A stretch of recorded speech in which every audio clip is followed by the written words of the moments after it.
Hello everyone. In the previous class we have discussed basics of electronics. So we'll continue from there. In today's class we are going to discuss the linear combination of atomic orbitals, that is LCAO. Linear combination of atomic orbitals, that is LCAO, is a superposition of atomic orbitals. So the LCAO, when two atoms are brought together, they are going to lead to two distinct normal modes. So they are a higher energy antibonding orbital and a lower energy bonding orbital. So there are two conditions for effective LCAO. So those are: the combining atomic orbitals should have same or nearly same energy. This is the first one. The second one is the atomic orbitals should have the same symmetry about the molecular axis. The odd or antisymmetric combination is called antibonding orbital, while the even or symmetric combination is called the bonding orbital. So it can be seen that the bonding orbitals has a higher value of the wave function than the anti-bonding state in the region between the two nuclei. So remember here, the bonding orbital has the higher value of the wave function than the anti-bonding state in the region between the two nuclei. So this is going to be correspond to the covalent bond between the atoms. So the fundamental particle in nature have either integer spin or half integer spin. So the quantum mechanical wave function of the electron has a orbital part and a spin dependent part. So it can be shown that Fermion wave function of a multi-electron system must be asymmetric. So when the orbital part is symmetric, the electron must be antiparallel and vice versa. So the two electrons in the bonding orbital have the opposite spins, while those in the antibonding state have the parallel spins. So we will see it in detail with the figure. So here the superposition of two orbitals are of two types. The first one is the bonding orbital and the second one is the anti-bonding orbital. Here the first one, the bonding orbital, the amplitude of the two atomic orbitals interface constructively with one another. So there is an enhanced amplitude between the two nuclei. So because of this, as a result, any electron that occupies this molecular orbital has the higher probability that being found between the two nuclei, and its energy is lower than when it is confined to either atomic orbital alone. So this is a bonding orbital, and the second one is anti-bonding orbital.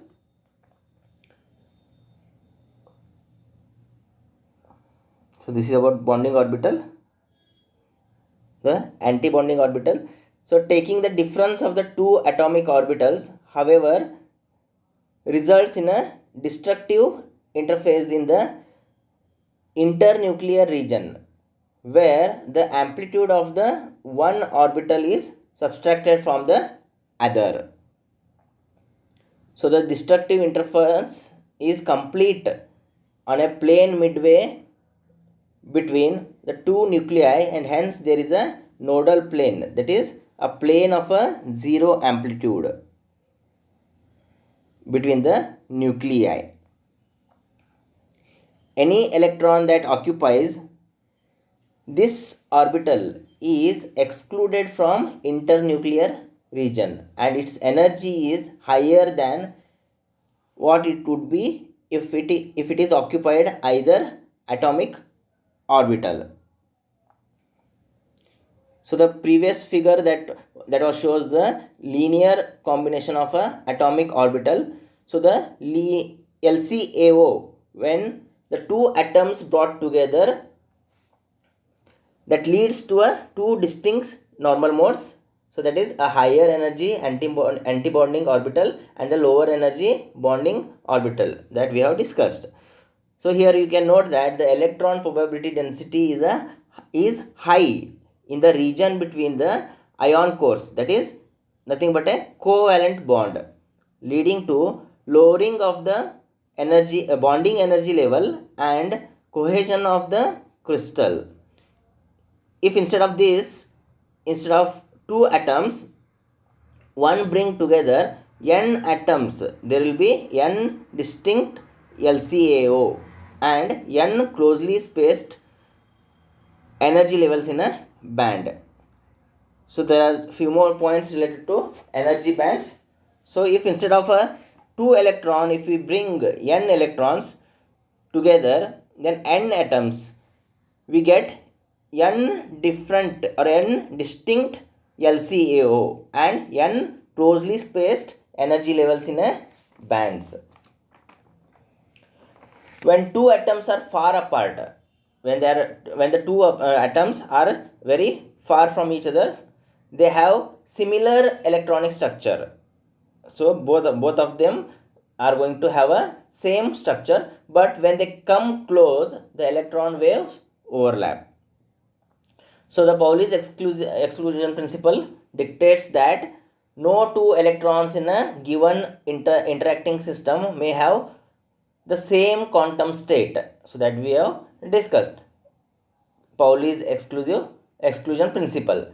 So according to that, there must be at most one electron per level after there is a splitting of the discrete energy levels of the isolated atoms into new levels belonging to the pair rather than to the individual atoms.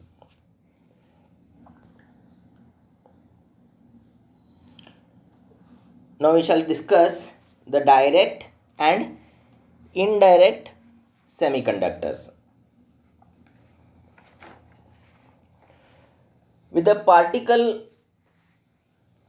wave nature of an electron, the likelihood of finding an electron at a particular location is described by a wave equation. The wave function of the electron is assumed to be in the form of plane wave moving, for example, in the direction with the propagation of constant k is called a wave vector. The wave equation for the electron assumed to move in the x direction is given by psi k of x is equal to u of kx by x into e to the power j into kx into x. Here the kx is the wave vector or propagation constant. Kx is the wave vector or a propagation constant. U of kx comma x modulates wave function according to periodicity of a lattice.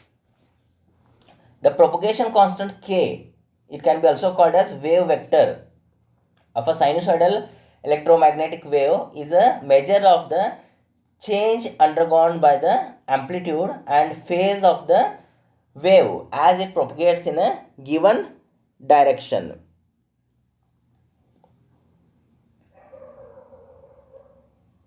In such a calculation allowed, values of energy can be plotted versus the propagation constant K, since the periodicity of the lattice is different in various direction. The E, K, the diagram must be plotted for the various crystal directions and pull relationship between E and K is a complex surface which should be visualized in a 3 dimensions. That is, the wave vector or the K vector of a plane wave is a vector which points in the direction in which the wave propagates. Its magnitude is the wave number as defined by the wave number. That is, K is equal to 2 pi by lambda, where lambda is the wavelength of the medium. The values of allowed energy can be plotted versus K. The periodicity of the lattice structure is different in various directions, so the actual part of the EK is in the three dimensional one.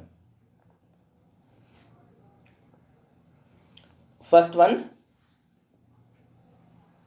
the direct semiconductors.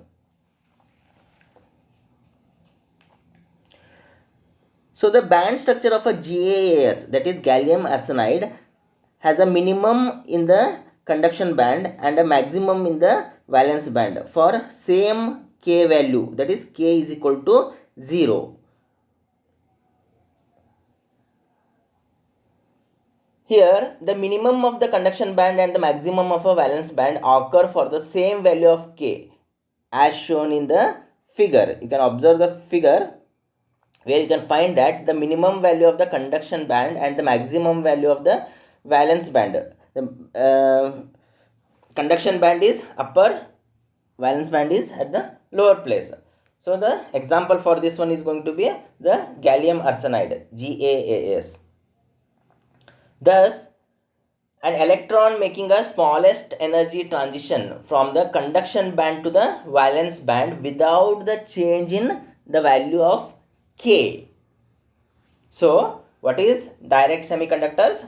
Direct semiconductors are those in which an electron making a smallest energy transition from the conduction band to the valence band without a change in the value of a K. So this process, it gives out the energy. So that is used for different applications like LEDs and the lasers.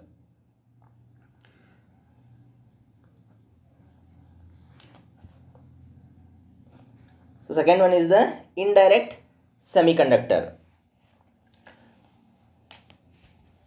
So similar to the direct semiconductor, unlike this, in indirect semiconductor, like silicon Si has its valence band maximum at a different value of K than the conduction band minimum.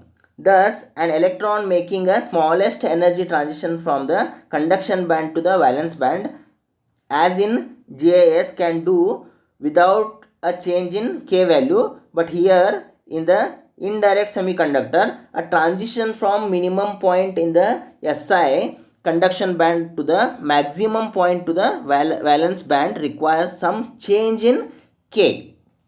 That is, in indirect semiconductors, the minimum of the conduction band does not occur at the same K value as the valence band maximum as shown in the figure. So an electron promoted to the conduction band requires a change in its momentum to make the transition to the valence band. So the examples for these kind of indirect semiconductors are typically occurs via lattice vibration, that is silicon, germanium, etc. Si, Ge. So when an electron in the conduction band, that is minimum value, falls to an empty state in the valence band, that is maximum value, it falls first to the defect state. So the defect state is shown as ET in the diagram. It falls to the defect state with a band gap giving off energy difference as a heat with a change in k value, and then it falls to the valence band maximum, giving off energy difference Et as a photon of light without a change in a k, value. Here both momentum and energy of electron change with change in k value.